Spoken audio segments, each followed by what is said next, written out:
gentlemen, welcome back. Please find your seats. Our next speaker is Dr. Thomas Weiss. He'll be talking to us about frontotemporal dementia, or FTD. So give him a round welcome, please. Round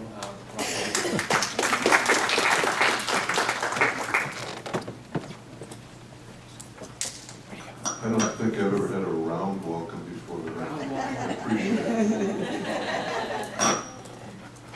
Howdy. It's a pleasure talking to this august group. The last time I was in the VA was in 1980 as a fourth-year medical student. So things have certainly changed a great deal. I was trained by Jesuit priests, and they insist in their trainees that whenever you do a talk, you have to introduce pieces of history. You must tell a story or two, or I'll be struck down by a Jesuit lightning bolt. So we'll begin this piece with a story, and I promise I'll try and tie it in. But you heard about the nun who landed at O'Hare Airport, and she hailed a cab to get to her hotel. And as they're driving along, the cab driver keeps looking at sister and looking at sister and looking at sister. And finally the nun says, "Young man, may I ask why you keep looking at me?" And he says, "Sister, I've had a lifelong obsession about nuns. And I wonder if I could ask you a rather personal question." And the nun says, "When you've lived as long as I have, and you've seen all that I've seen, you can ask me anything you like."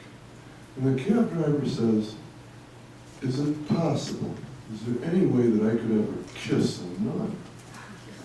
And the sister strokes her chin, contemplates it, and she says, "Sure, but you have to fulfill two conditions. The first condition is you have to be Catholic, and the second condition is you have to be single." And the cab driver breaks into a big smile. He says, "Sister, I am single, and I am Catholic." And she says, "Pull over in that alley right now." And she fulfills his lifelong obsession. They get back on the road. Some time passes, and the cab driver starts shaking, starts sweating profusely. He bursts into tears, and he blurts out, "Sister, I'm not Catholic, and I'm not single. I'm Jewish, and I'm married." And sister says to him, "That's okay. My name's Jack, and I'm going to a Halloween party."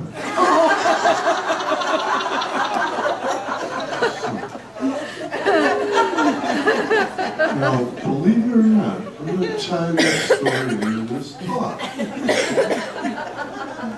Because what we're laughing about and what we're grinning about in the story is, there's a little bit about this story that's a wee bit inappropriate. Okay?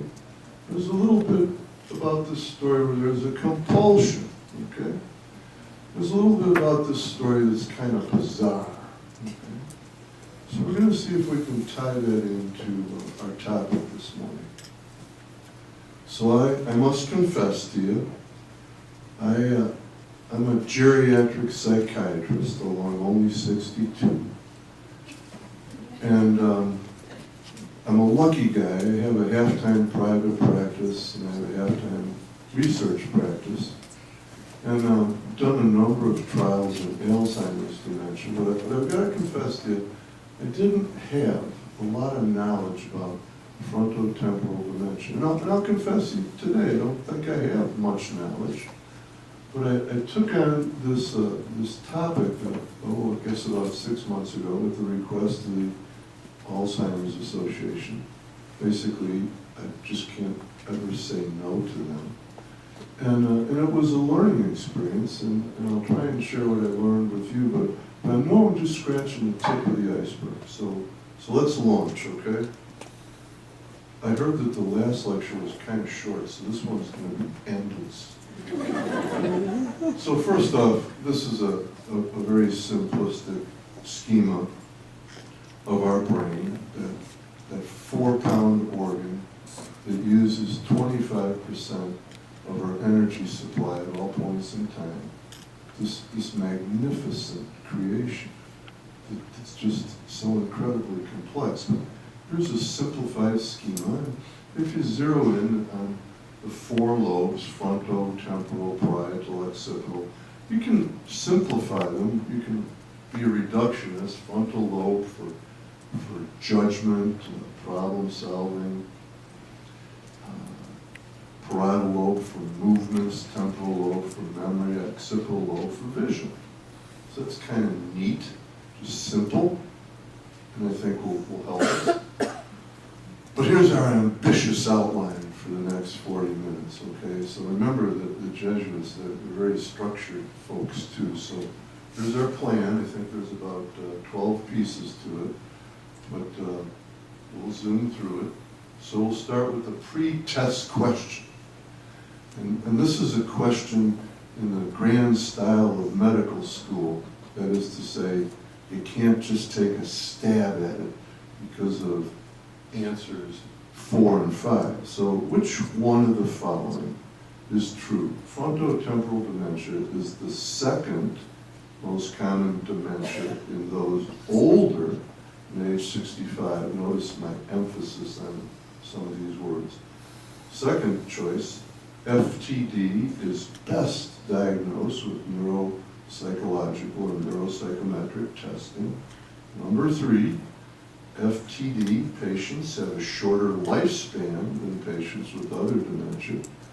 Number 4, this is what always threw me in medical school, all of the above. I was doing so well until I saw that choice. And then the last choice, none of the above. Oh, now I'm incredibly confused. Okay. Now, if this was a rigorous presentation, you'd all have little handheld answering pieces so we could track it, but we'll come back to this, I promise. Although I guess we could take a poll, but just a little question, kind of get the juices going, eh? So we gotta begin with history, so we're gonna get in our time machine. We're gonna go back to the year 1848, and we're gonna talk about the strange case of Phineas Gage. In medical school, this was a lovely half-hour presentation that was dazzling in its grisliness. Okay, so also known as the American crowbar case, and if you look at the little visual up there, you say, my God, why is he showing me this right before lunchtime? So this suggests that damage to certain parts of our brain, specifically the frontal lobe, may alter dramatically and quickly our personality. So here's the lovely Phineas Gage. He was the foreman of a railroad crew constructing the Transcontinental Railway. He was, I think, in, I want to say Vermont, and they were laying some track. And in those days, you had to clear a lot of rock, and they used explosives. And as he was tamping an explosive charge into a hole with a 3.5-foot, 40-pound crowbar, he caught a rock, it sparked, it ignited the explosive, and drove the crowbar through his left chin, mandible, I should say, across his left optic tract and out the top of his skull. The crowbar landed 80 feet from where he stood. So this was quite a dramatic and horrific accident. It gets even better. He remains conscious. He speaks. They brought a wagon 1.5 miles from the nearest town, transported him in where a doctor did kind of emergency care. I think he simply tamponaded the wound on the top of his head. For the next couple of weeks, it was nip and tuck for Phineas. He was semi-comatose and delirious. But, miraculously, he recovered, slowly but surely. And he went back to duty 6 months later. And in fact, he worked the rest of his short life. He died 12 years later after a series of increasingly severe convulsions. At that time, he was a stagecoach driver in Chile, South America. So you say, this is an incredible tale. But wait, there's more. This is like an infomercial. Okay? Before this horrific injury, Phineas was a genuinely nice guy. He was a young foreman of his group. He was beloved, fair, very respectful in speech and demeanor and manner. After the accident, after he recovered, he was quite different. Profane, vulgar, irritable. I liked the terminology. I loved the way they wrote in those days. He was no longer Gage, a child in intellectual capacity with the animal passions of a strong man. What happened to Phineas? So, remember that time, that's when there was a kind of a form of medicine called phrenology, where they would feel the bumps on the top of your head and make diagnoses. And the phrenologist said what happened to Phineas, and I just love this language, is that he had damage to his organ of veneration and the adjacent organ of benevolence. Isn't that beautiful speech in those days? So, as time passed, it turns out that Phineas existed this way, this profane, vulgar, irritable, very base man. It looks like, if you look at the evidence, he existed this way for maybe months to a couple of years, but then kind of settled down. And of course, this led to a whole different type of interpretation of what happened to Phineas, and that he, quote, figured out how to live, or figured out how to adapt, and they put a fancy moniker on this, the social recovery hypothesis.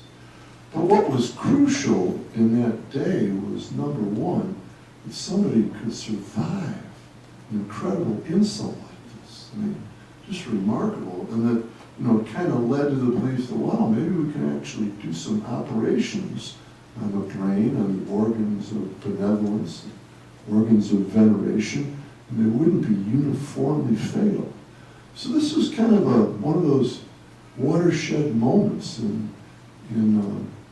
medicine or in biology, maybe neurology or neurosurgery. And to this day, Phineas, you can see his skull if you go up to beautiful Beantown, Boston, and go to the Harvard Medical School. There's a picture of his skull on the left. Let me back you up here. There's a photograph of Phineas, incredible comb over, and he's holding his crowbar. He kept it all of his life. But when he died, he willed it to the medical museum along with his skull. So, what a tale. I guess if this was literature, we'd say that it was foreshadowing, damage to the frontal lobe and a change in personality. So, on to part 3 in our outline, a case study. So, I've been debating what to name this lady. And I've decided to call her Roseanne after that famous comedian. Okay, so Roseanne. So let's do it quick. This is just a single paragraph. Here's a 50-year-old gal. And she's been a very diligent, responsible, hardworking, quiet, clerical worker. And now, the last 2 years of her life, please notice her age, 50, young, spring chicken in my world, okay? 50 years old. So at 48, her coworkers are noticing some changes and they're starting to accelerate. She's not able to concentrate as well. She's procrastinating or just simply not doing what she used to do very dutifully.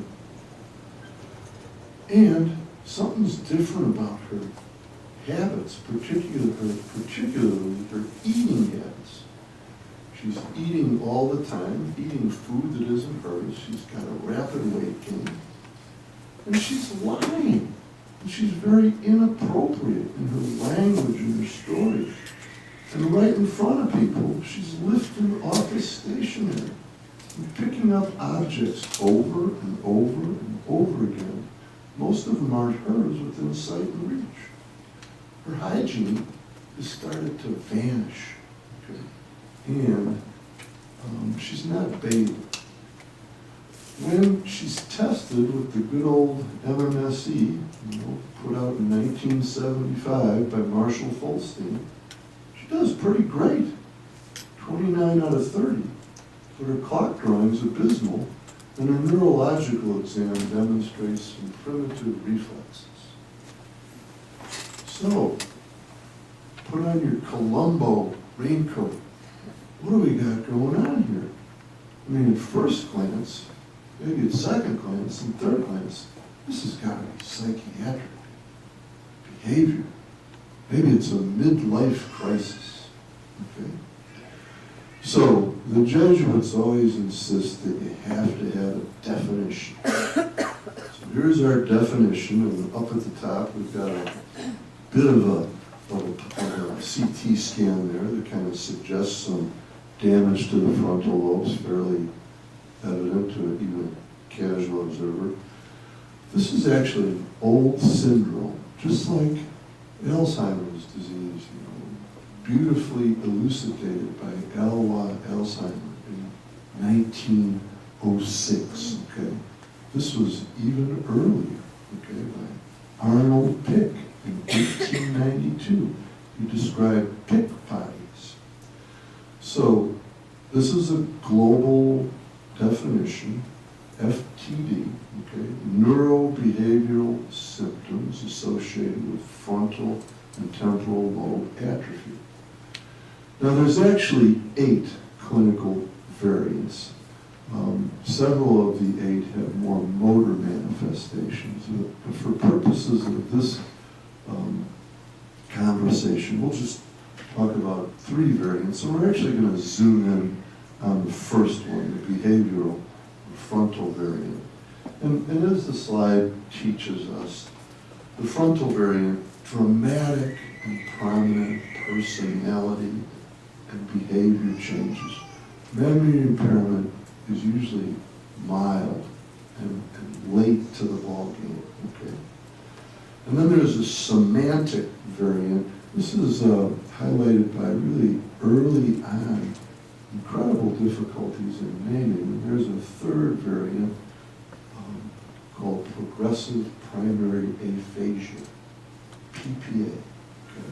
But we're going to zoom in on the frontal behavioral variant for this time.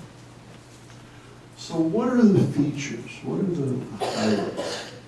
So it's like many dementias, slow moving, progressive, that adjective that as a physician we don't much like, insidious. We much prefer acute, it's more fixable. And this will be a subliminal, or maybe not so subliminal message or theme here. The prominent piece to all this is disturbances in behavior and speech. But sometimes the speech is lack of, lots of silences, lots of apathy.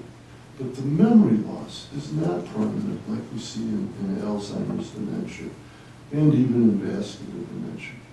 We see a lot of perseveration in motor and in behavior. I'll give you some examples in just a moment. And quite often, the output verbally goes down. So the behavior changes are many, okay, but quite often a lot of inappropriate conduct. And we saw that with our office worker, Roseanne. AD screens may not help us very much. That's our challenge now in medicine, that clock. We have X amount of time to fill in all those metrics. Okay? Forget about rapport and care. We've got to fill in those metrics because the clock is ticking.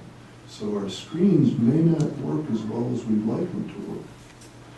And then here's a kind of an answer to a pretest question. This is the second most common dementing disease in folks less than 65, less than 65. So some pearls, right? So you've already got the general picture, okay, that these folks are often going to be misdiagnosed as a personality disorder or a psychiatric insult, late onset, if you will. And it's easy to see why. Look at Roseanne. She's having a lot of trouble with boundaries, incredible trouble with judgment and inhibition. And, you know, that's what our frontal lobes do. They make us stop at the red light at 2 in the morning when there isn't any traffic or police cars around. Okay, just judgment. Okay. She's impulsive. Remember how she's picking up things, lifting off a stationery. She doesn't seem to have an awareness. There's a wonderful word in psychiatry called alexithymia. Alexithymia, from the Greek, you know, meaning loss of the soul, words for the soul, meaning people that are emotionally blind. They don't have empathy for you. They don't have empathy for themselves. They're not able to connect with it. Okay. She's also putting a lot of things in her mouth. There's a lot of folks with this behavioral variant have hyperorality. Kind of reminds me of when our kids were real little, 1.5, 2, they're going to explore everything orally. There's an incredible social withdrawal. They really pull back. That goes with the apathy. Lots of stereotype behaviors. I'll show you a couple symptom checklists in a minute. We have little stereotype behaviors where you can give these a number and then you can give them an intensity. So these are some tables from 2008, stereotypical movements. You know, they're rubbing, they're picking. It doesn't have any purpose to it. Here's some compulsive behaviors. Some of this, as you kind of peruse it, it almost suggests a subcategory of hoarders, a subcategory of obsessive compulsive disorder. But remember, this comes on late onset pieces. Pay particular attention to the last bullet there, and then what's the other one that caught my eye?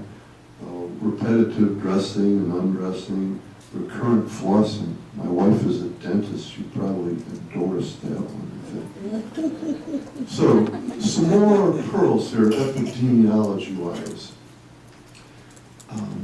When you scratch the tip of the iceberg, fully half of these patients have a family history of dementia in a first-degree relative, not necessarily FTD. So here's the foot stomper. This is an early onset dementia. Now, I know you're all aware that with Alzheimer's dementia, we've got a sporadic type, which is extraordinarily common, and then we've got an early onset familial type, which is extraordinarily rare. And right now, you know, that's where the money is in research. We're studying that small cohort, particularly in South America, using some of the drugs that we thought had great promise here that failed, but now we're treating that early onset familial Alzheimer's cohort with these drugs at a very young age, in their 30s, if you will. So in some way, this is a wee bit like that very rare early onset familial Alzheimer's disease that kind of sets up and manifests when we're in our 40s or so. But this kind of strikes 50s. Average age of onset is thought to be 60, or I've seen some reports at 52. So these folks are going to be a decade or a decade and a half generally younger than the Alzheimer's patient that's usually drug in by the family, you know, after a long slippery slope slide downward. And at least in this country, this is a small potatoes. What's the latest quote? Is the clock ticks in this country that maybe currently we have 5.5 million folks with Alzheimer's dementia of all types. So when you look at FTD at 60,000, that's a drop in the bucket, if you will. So the most common variant is the behavioral variant. It's pre-senile, meaning before 65. That's kind of an answer to our pretest question. There's that data point on age of onset, 52, and more men than women, and I wish I could even give you a hunch about that. The course can be quite long, although generally speaking, the mean course from diagnosis to death is 8 years. So again, a lot of reinforcement here. Clinical features. So we're rarely going to see this illness in older folks, rarely somebody 75 or older. Behavioral problems are going to be early and common. And this is in contrast to Alzheimer's dementia, where they're going to be mid to late stages. Okay? Memory impairment, less prominent, particularly early in the course. Language problems, they can be common in terms of output, language production, and sometimes a lot of repetition, echolalia, if you will. Motor signs, common, although they're usually fairly subtle. But here's where the money is. You know, remember the famous bank robber, Willie Sutton. Why do you rob banks, really? Because that's where the money is. So money is in the behavior, the personality, the mood changes. So marked irritability. Remember Phineas. Okay? Apathy can be the other side of the coin. Now this is apathy without depression. It's not that they're depressed, they're just apathetic. They're withdrawn. They have blinders on when it comes to your feelings. And if you ask them to describe their feelings, they don't have language for it, and they really can't describe it. Are you happy or sad? They just look kind of blank. Psychotic symptoms, relatively rare, although the behaviors are so bizarre that one sometimes intuits that they have psychotic symptomatology. And then the other kicker, although this isn't universal, is distinct changes often as the disease progresses in appetite, lots of carbohydrate cravings and weight gains. So here's the tough part for the families, for the caregivers, for the clinicians. What is this? It's upon this poor soul. My goodness. They're young. Usually they're very productive people. And bam. So it's a double or triple whammy for the caregiver and the patient. This is going to impair them productively. You know what? Who was it? You know that longshoreman turned sociologist, Erickson, you know, in her 50s, that's that era of generativity. You know, we've mastered our skills, and now we're going to be productive. So what a tragedy. So, and then what's our dilemma as clinicians? What is this? Is this a psychiatric illness? Is this organic? Is it both? Neither? And you know, we're inclined to always, what's the medical school piece, you know, common illnesses occur commonly, uncommon illnesses occur uncommonly. So we see psychiatric behavior changes, we're going to head down that pathway.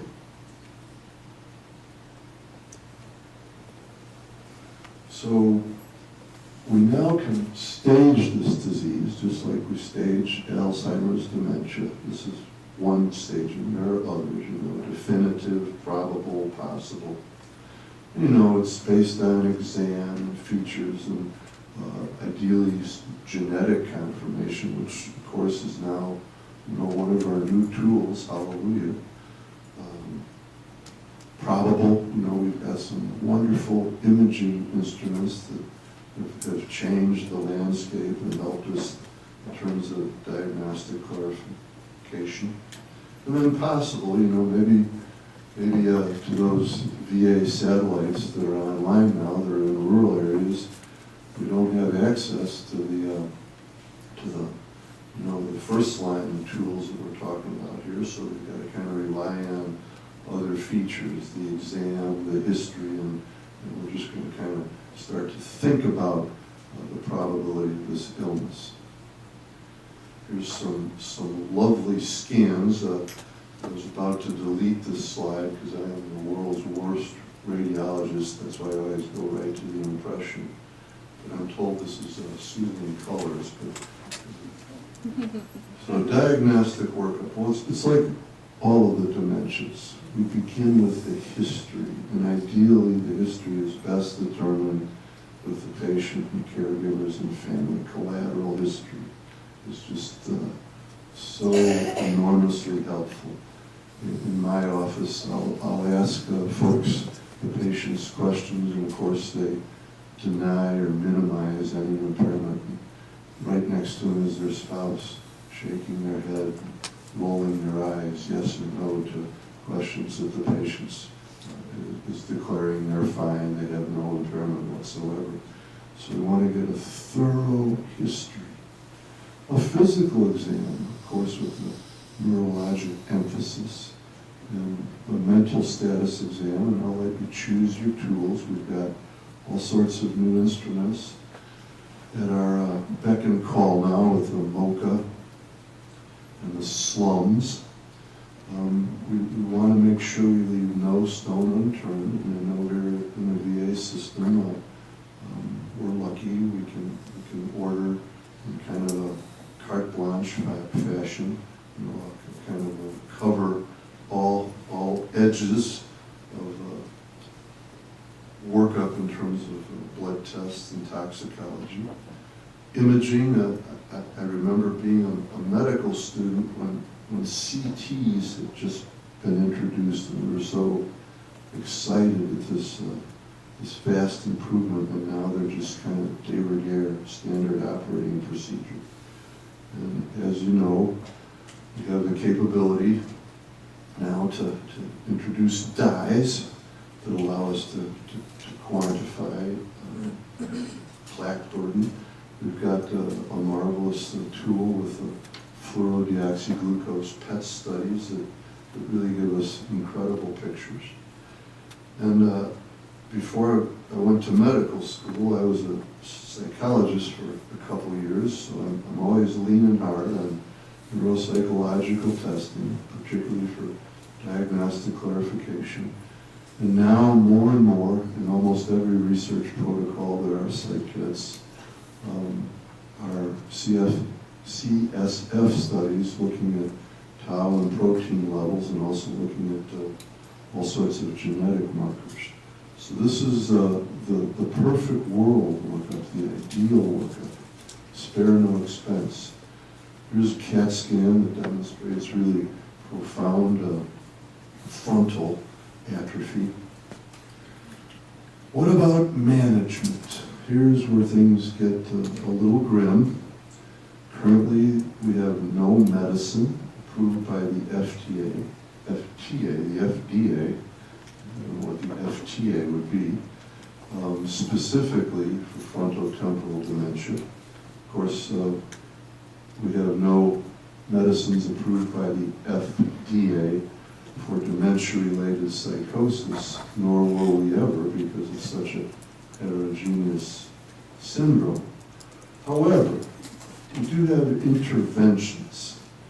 We do have a big and ever-growing pharmacologic toolbox. The selective serotonin reuptake inhibitors, revolutionary antidepressants that were first introduced, Prozac, on April Fool's Day, 1987. They do have utility in reducing impulsivity. They have utility. As some of you, or many of you may know, high-dose SSRIs are the treatment of choice for obsessive compulsive disorder. So they do have utility for reducing compulsivity. They do have utility usually in a reverse way for reducing hypersexuality.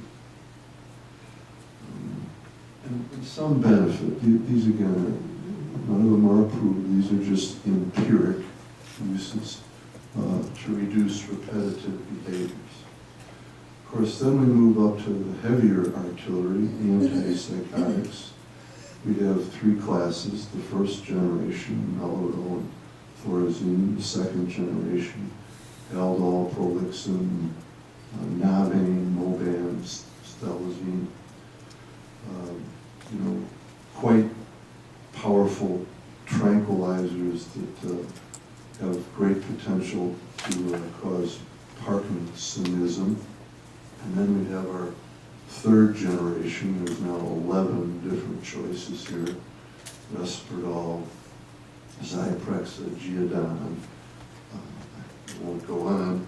And these all have FDA approvals in schizophrenia and bipolar illness and some other obscure illnesses to control agitation, aggressiveness, what we call positive symptoms, delusions, hallucinations. But none of them, they all have actually a black box warning of dementia-related psychosis. Nevertheless, it's a warning. It's not an absolute contraindication. And for patients that are aggressive, they can be useful in very monitored fashions. There's some anecdotal reports that the mood stabilizers, this is lithium, Tegretol, Depakote, Trileptal, etc., might be helpful. There's some evidence that cholinesterase inhibitors, particularly Aricept and Episil, may dampen behavioral symptoms in these patients. Again, empirical and dampen. But let's shift to non-pharmacology. So again, in a perfect world, if this patient with FTD could have ideal management, it would be a team, A team with hopefully proactive care. We're going to try and get ahead of this syndrome. So at minimum, a physician, a health educator, maybe an advocate, a social worker. For family support, we could probably add some other team members easily: speech therapist, occupational therapist, an attorney. And what do we want to do here? What do we want to do here? We don't have a cure. We don't have any medicines that are approved. So we want to do the right thing. We want to do quality of life. Okay? We want to try and maintain folks, maintain their health. Head off the wagon train before it gets to the cliff. So since we know that speech can be affected in this syndrome, we'll be starting speech therapy. Since we know these patients can gain weight quickly and they're hyperoral, we'll be calling up the dietitian and nutritionist squad. Of course, we hear from all angles of attack now in 2014 many benefits of regular exercise, not just for our heart or our kidneys, but for our brain. And then, of course, remember, these are young patients in their prime, and now they're changing, and they're not going to be able to do the work that they once did. So we've got to really get ahead of that one and plan right now for that coming tsunami of incapacity. We want to make sure that the family members get the skinny here. What do we need to start thinking about as soon as we're entertaining this diagnosis and trying to nail it down about early retirement, disability? Of course, that huge piece in our great state of Texas, driving, that's what makes us independent, autonomous. So there's a notion here that compared to caregivers of patients with Alzheimer's dementia, caregivers of patients with frontotemporal dementia, if you can measure such a thing, perhaps they suffer even more. I mean, the dementias, I think, where the suffering is, we're grieving while the patient's alive. But maybe there's just a wee bit more here. They're younger, they're stronger, they're faster, they're more inappropriate. So perhaps there's more caregiver burden, but this isn't a contest about who has more. It's just a thought, and perhaps they require more support. Wonderful piece about a woman whose husband was a prominent attorney became extremely inappropriate. When he would enter the subway in New York, he would repetitively say in a loud, angry voice, "I haven't killed anybody yet today." So the spouse made up a little card, kind of like our business card, and said, "My husband has a terminal dementing illness. Please try to understand his inappropriate behavior." How clever is that? So, genetics, of course, this is not the future. This is not the wave of the future. This is the future.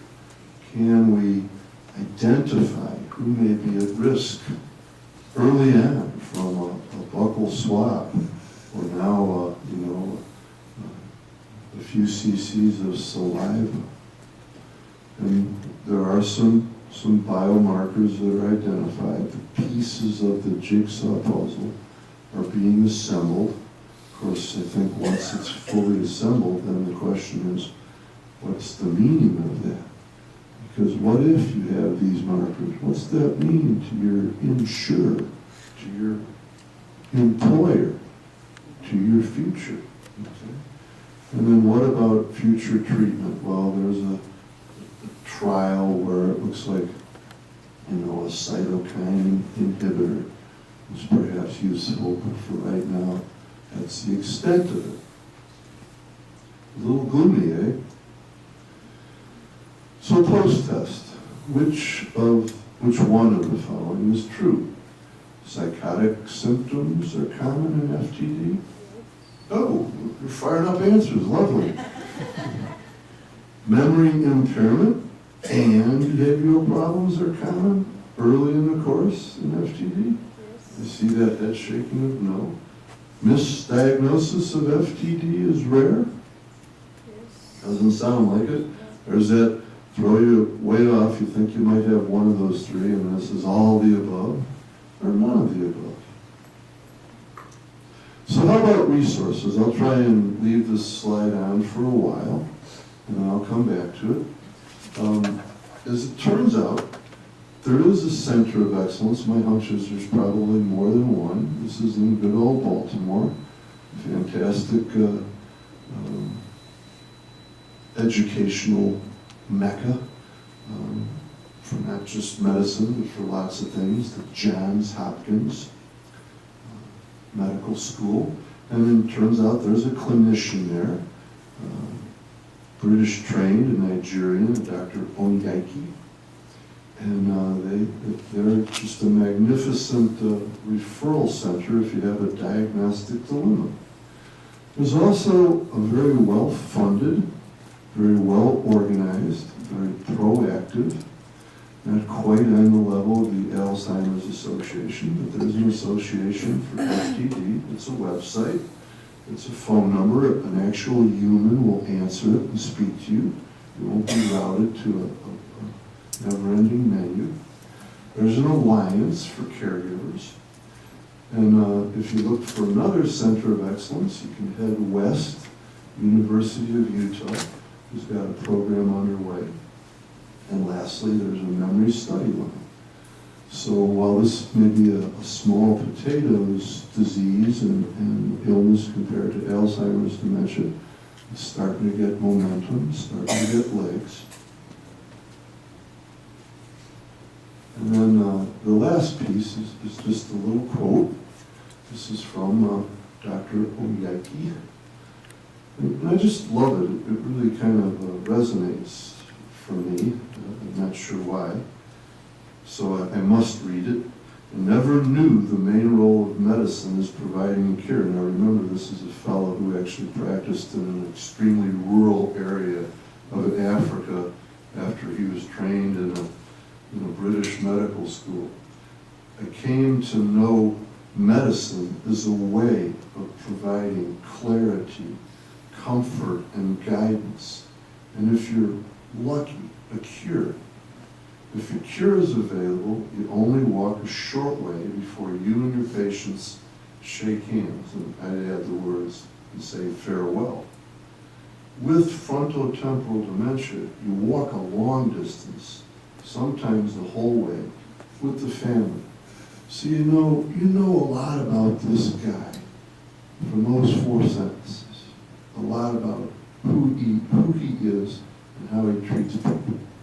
So, I think I'm at time, and I know that I used to have a patient who was a zookeeper, and he always told me that he made sure he never stood between the animals and lunchtime, which I thought was really good advice. Good advice.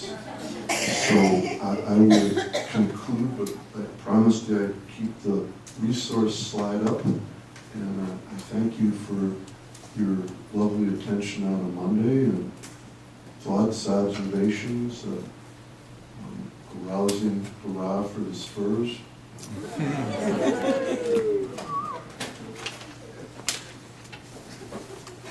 You are hungry.